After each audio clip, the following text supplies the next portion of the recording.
The longer I live in a remote village, the more I think about lifestyles of the modern world, about how I'd like to live till the rest of my life, what would be an ideal lifestyle for me, and why, in general, some people love and some people dislike slow living. I approached the notion of slow living quite recently, although I heard a lot about it. I wasn't bothered to get to know what it actually means. Some people may think that slow living means having a boring life, poor on events and adventures, but it's a delusion.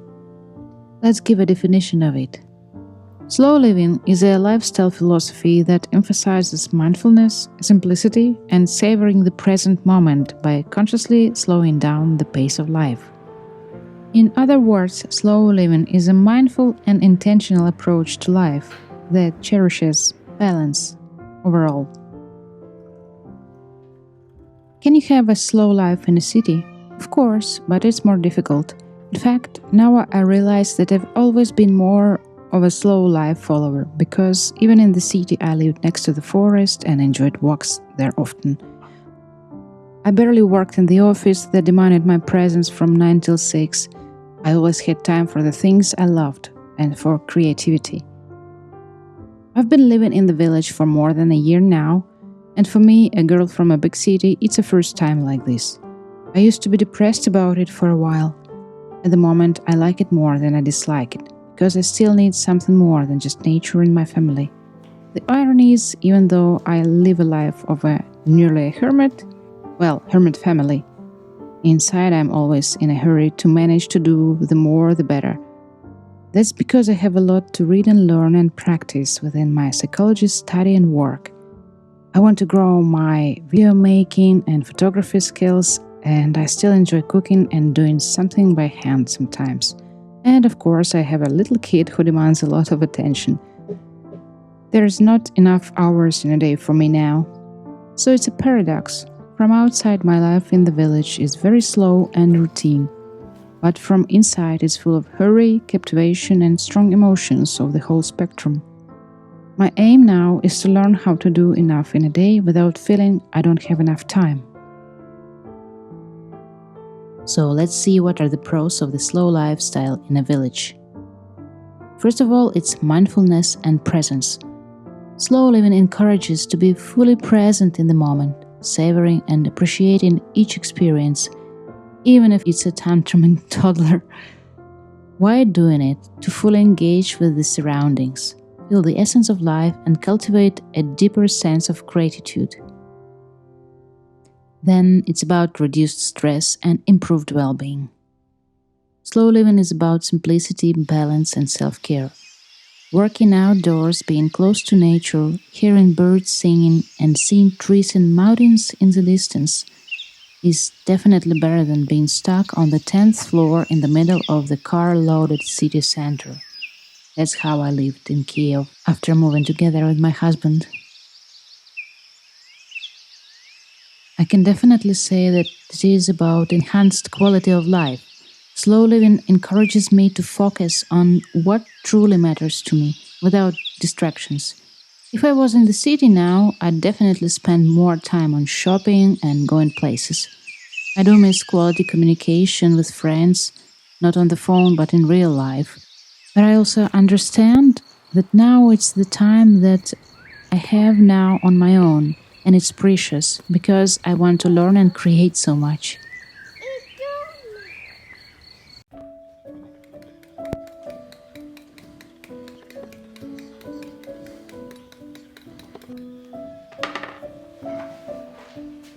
While there is definitely a lot of joy and peace in my slow rural life, it's not 100% my thing. I realized it again after a day in Sofia where we went to see off my cousin. She spent 3 days with us and went back to Barcelona.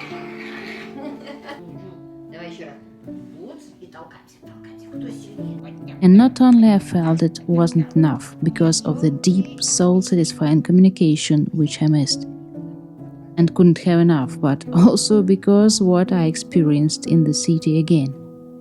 I was craving for some good art and bookshops, and when I got it, I understood I can't just forget about this cultural part, which is important for me. I dwelled on the other cons of slow living and why some people don't like it. Here's what I found. Many people, including me, need this cultural part, which is impossible to satisfy through internet or books purely. You need to see it live. Scared of something. Fear has always looked after me and kept me safe. Together we have explored new things and stuck them. The same as with music, book and hobby items shopping. Being in the city is about a more fast-paced lifestyle, which is also fun to a degree. I think I don't have a lot of fear of missing out anymore, but many people do. Slow living often involves saying no to certain commitments and focusing on what truly matters. However, we may experience anxiety or fear of missing out on opportunities, events, or experiences if we embrace a slower pace of life. Ukrainian and German photographers, and it's the second issue, and Another reason why some people wouldn't find slow living an attractive option is because of the cultural or societal pressures. In some cultures or societies, there might be a strong emphasis on achievement, success, and productivity. Have you heard about Japanese working till death? Although there is one of my favorite films called Little Forest, which shows there's a slow life in Japan as well. I recommend. It's about a girl who leaves Tokyo to spend her time in the village where she grew up. It's a remote village in Japanese mountains. There's a Korean version of this movie, which is nice as well.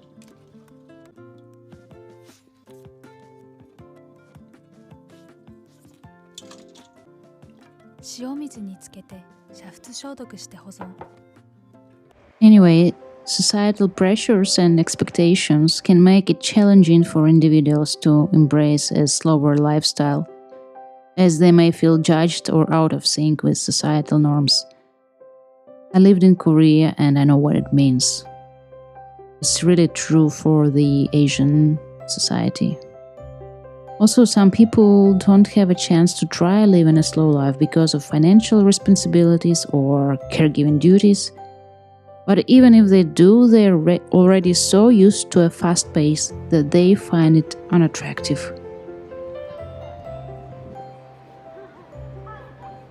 And let's admit, some people naturally thrive in a fast-paced environment and find energy and excitement in being constantly busy. That's a fact. I think I'm in the middle. What about you?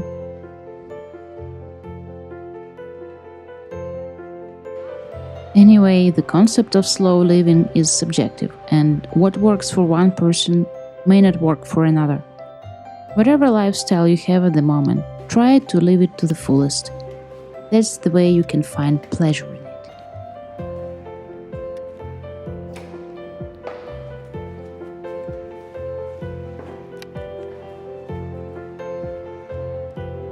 While we were in Sofia, me and Naomi visited an exhibition of a Bulgarian post-impressionist, Genko Genkov, and also there was an exhibition on animalism in the works of Bulgarian artists.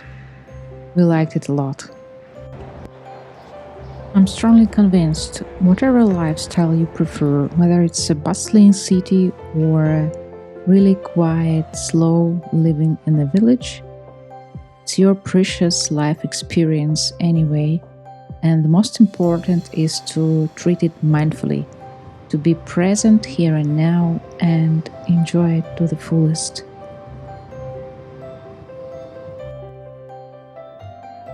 You may ask how to be present here and now if you go through sorrow, through deep grief, through pain. It's difficult, I know, and I experienced it as well, but key here is to seek support and get distracted with non-harmful things, like something you used to like in the past or you still like to do. at the same time, I have an experience of living through the pain and being present in it.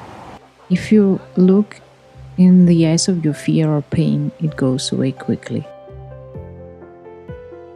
Thank you for watching this video, and as usual, I'll be glad to know your opinion and know more about your lifestyle. Feel free to share in the comments. Bye bye.